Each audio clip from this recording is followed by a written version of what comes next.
Ôi xin lỗi bà ôi. Ôi. À. Ui xui là. Sao đó. À trời.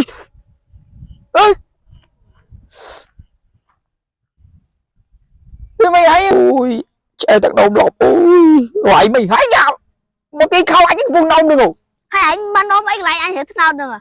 Lại nay hở hôm nay à? Ui anh xin đâu với anh cái đồng nào. Ui. Lại hở hôm nay.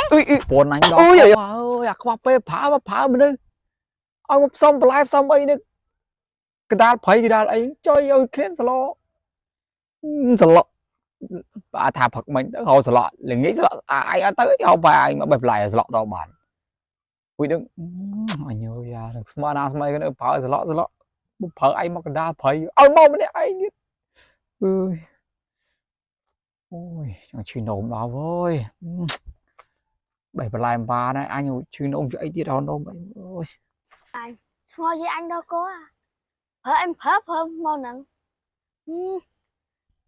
Một clean nào tung mày nè, gió thơ nung với ai? Dập bốn ghế anh. Khoác bê phở. Clean ấy ngay nè. Nhưng mà có phở anh nè anh. Món. ôi xin lỗi bà ôi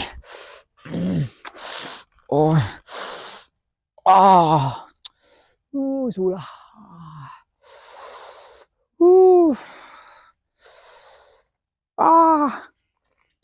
Một cách ý, mà nó ấy lại anh hứa thế nào được à?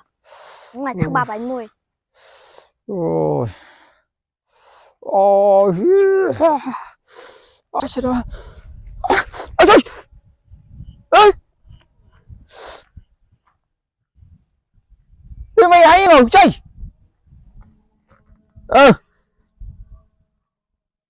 chồng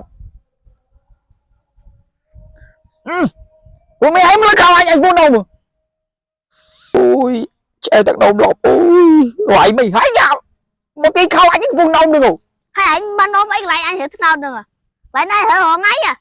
Ui anh xin đâu với anh cái đồng nào ui Lại hở hôm nay. Ui vậy hả anh ơi anh xin đâu ui anh nói đây tôi gặp bố đây Em bye anh ơi. Ui anh tụi mình có bắt cây qua bố ui à bắt cảnh mà tiền khao anh